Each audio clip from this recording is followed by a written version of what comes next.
Thanks to Corwin Motors for sponsoring the Keeping Score podcast. At Corwin Motors, they're proud to be family-driven for over 100 years. Their commitment goes beyond selling cars. They're dedicated to serving our community and providing you with the highest quality vehicles to fit your lifestyle. Whether you're searching for reliability, style, or comfort, they got you covered. They understand that you rely on their website for accurate and up-to-date information, and it's their promise to deliver relevant, detailed content that meets your needs. So if you're in the market for a new Chevrolet or just want to learn more, visit CorwinMotorsKalispell.com. Welcome everybody to another episode of the Keeping Score podcast presented by Corwin Motors. This week's highlights include another crosstown epic matchup, the wrestling divisionals come to an end, and much more basketball to cover as the swimming teams had the week off as they prepare for state. Let's get into this week's highlights. Thursday night's crosstown matchup in girls basketball was an instant classic as Glacier and Flathead went into overtime, featured multiple clutch shots, and emotions ran high in the rivalry matchup. Reece Ramey banked in a three-pointer to force overtime and hit another three just before the end of the extra frame to give the Glacier girls a 58-55 win over Flathead. Reece finished the game with 25 points, 12 of them coming in overtime with 8 assists and 12 steals on the evening. Sammy Gallagher put the Bravettes ahead 44-41, going 1 of 2 from the foul line, heading into the Glacier's final possession in regulation. Reece took the inbound and dribbled down the clock before taking a step-back three from straight away that caught glass before falling through, sending the Glacier fans that were in attendance in a hysteria. Grace Gall led the Bravettes with 17 points, and Sammy finished the game with 12. Ali Kruger also reached double figures for the Wolfpack, scoring 11. The boys' matchup wasn't as close as the Wolfpack boys pulled away in the second half to sweep the crosstown matchup 60-49. The Pack had a balanced attack as 3 different players scored double digits, led by Cooper Pelk and Asher Konopik, both scoring 13 points apiece. Lyric Ursland finished the game with 12 for the Braves after scoring 35 in their last matchup, and Corbin Eden added 10 for the Braves. This was the only matchup for both teams this week. Moving on to wrestling, divisional started this week with Flathead and Glacier both having multiple champions. Flathead boys tied a school record with 26 wrestlers earning a berth in Billings out of 27 who competed, and the Bravettes added 17 on their way to a pair of team titles. The Brave Brawlers finished with 332.5 points ahead of Butte and Missoula Sentinel. 5 Braves brought home individual championships. Kellen Downing at 118 pounds, Diesel Thompson at 126, Hunter Arriaga at 132, Daniel Everett at 138, and Loki Bigras at 175. Bigras claimed the title over teammate Clifford Nance. Glacier finished 5th in the team standings with 155.5 points, but did see a trio of divisional champions.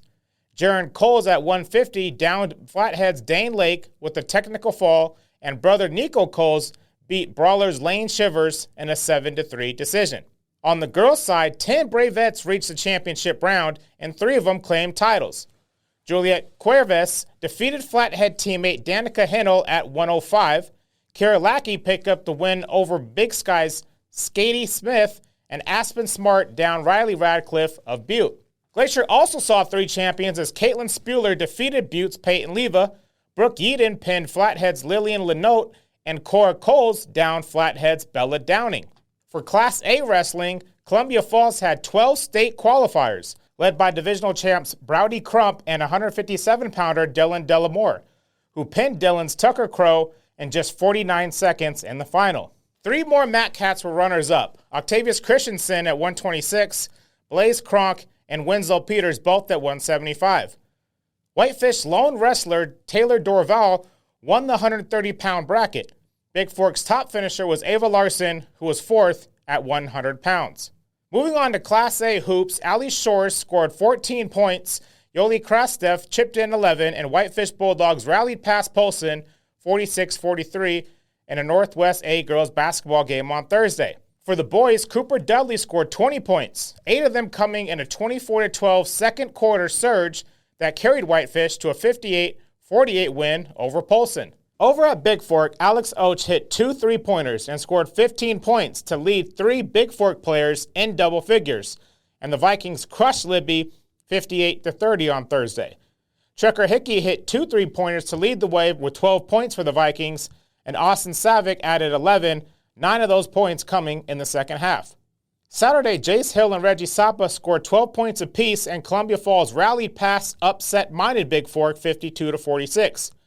Grady Hutton and Bjorn Peterson added 7 points, with all of Hutton's points coming in the fourth quarter. The Wildcats outscored the Vikings 13-5 in the final frame.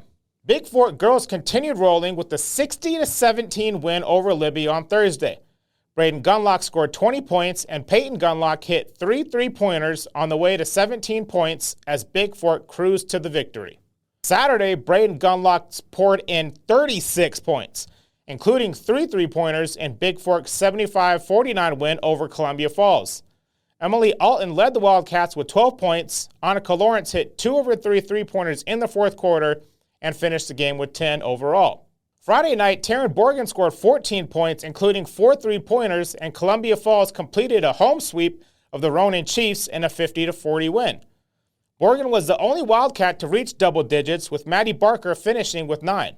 Also on Friday, Bjorn Peterson scored 12 of his game-high 19 points in the first half, and the Columbia Falls Wildcats controlled the game for a win over Ronin 57-37.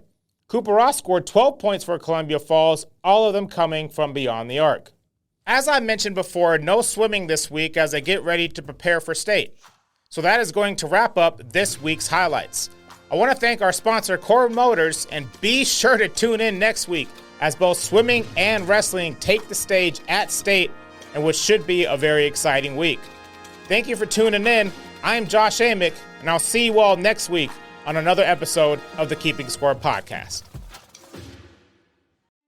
Each of us all across this great land has a stake in maintaining and improving environmental quality.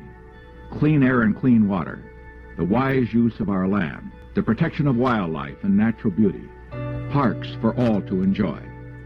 These are part of the birthright of every American. To guarantee that birthright, we must act, and act decisively. The Endangered Species Act, signed by President Richard Nixon, turned 50 years old in December, marking half a century of federal management and protection of specific species that are experiencing unprecedented decline. Daily Interlake reporter Kate Heston is bringing you a 4-part series on the ESA, taking a comprehensive look at the species most at risk in northwest Montana, how the legal process outlined in the law has helped some bounce back from near extinction, and what it means when the lines between federal and state protections for animals becomes blurred. To read Kate's stories in full, visit dailyinterlake.com.